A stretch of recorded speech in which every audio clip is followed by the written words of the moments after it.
Welcome to our channel. আপনারা দেখছেন রান্নার হাট। বিগত বাড়িতে আপনারা অনেক খেয়েছেন, এবার একদিন বাড়িতে এগ এন্ড পটেটো ম্যাশ কারি বানিয়ে খেয়ে দেখবেন, খুব ভালো লাগবে। ভাত বা রুটি দুইটার সাথেই খুব ভালো লাগবে। আজকে আমাদের recipe egg and potato mash curry. চলুন শুরু করা যাক। এগ এন্ড ম্যাশ পটেটো তৈরি করার জন্য আমি এগগুলিকে সিদ্ধ করে নিয়েছি। এগগুলি ভাজার জন্য আমি গ্যাসটা অন করে দিচ্ছি। গ্যাসে একটা কড়াই বসিয়ে দিচ্ছি। কড়াই গরম হয়ে গেল, তাতে আমি এবার এগগুলিকে ভাজতে দিয়ে দেব।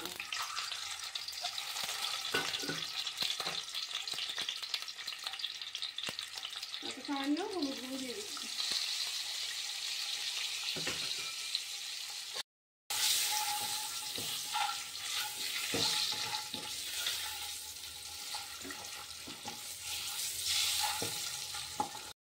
করে ভাজা হয়ে গেল, এবার এগগুলিকে আমি উঠিয়ে নিচ্ছি।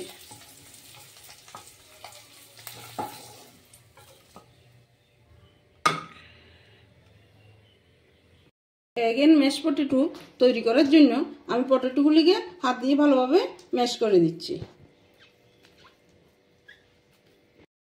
দেখুন, পটেটোগুলিকে আমি ভালোভাবে ম্যাশ করে নিয়েছি।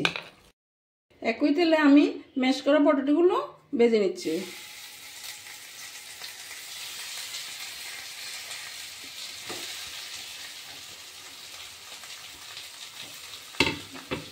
তাতে আমি হলুদ গুঁড়ো দিয়ে দিচ্ছি, হালকা একটু লবণও দিয়ে দিচ্ছি।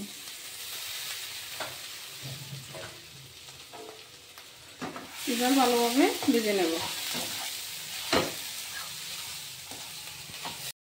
ম্যাশ করা পটেটোটা ভালোভাবে ভাজা হয়ে গেছে, এবার এটাকে আমি একটা পাত্রে উঠিয়ে নিচ্ছি।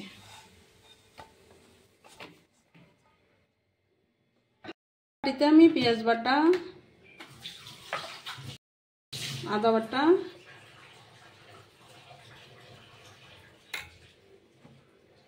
হলুদ গুঁড়ো,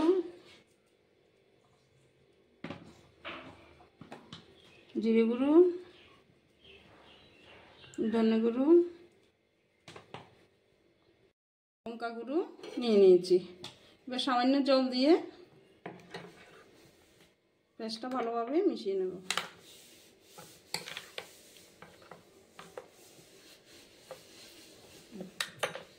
কড়াই গরম হয়ে গেল, তাতে আমি তেল দিয়ে দিচ্ছি।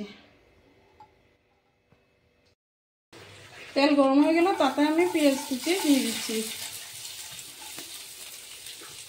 পেঁয়াজগুলি লাল লাল করে ভাজা হয়ে গেল, এবার বাটিতে মিশিয়ে রাখা মশলাটা দিয়ে দিচ্ছি। কয়েকটা কাঁচা লঙ্কাও দিয়ে দিচ্ছি। এবার মশলাটা ভালোভাবে কষিয়ে নিব যতক্ষণ না পর্যন্ত তেল ছাড়ছে। স্বাদ মতো নুন দিয়ে দিচ্ছি। দেখুন, কড়াই থেকে ছেড়ে আসছে, তাতে আমি ম্যাশ করে ভেজে রাখা পটেটোটা দিয়ে দিচ্ছি।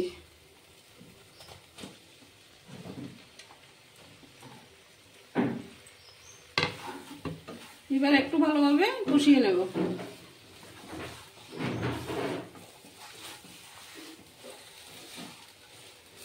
এভাবে 5 মিনিট কষিয়ে নেব।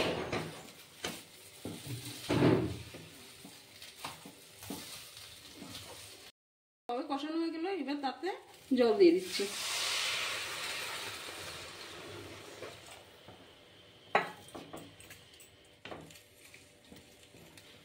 তরকারিতে ফুট আসার জন্য একটু ঢাকা দিয়ে দেব। দেখুন, ঢাকনাটা উঠিয়ে নিচ্ছি, কি সুন্দর ফুট এসে গেছে। এবার আমি তাতে ভেজে রাখা এগগুলি দিয়ে দিচ্ছি।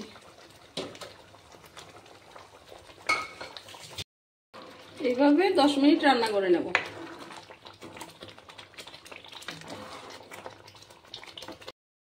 রান্নাটা হয়ে এসেছে, তাতে গরম মশলা গুঁড়া দিয়ে দিচ্ছি।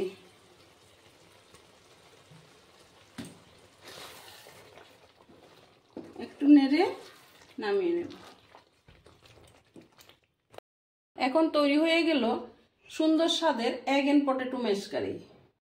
এরকম নতুন নতুন ভিডিও পেতে সাবস্ক্রাইব করুন রান্নার হাট।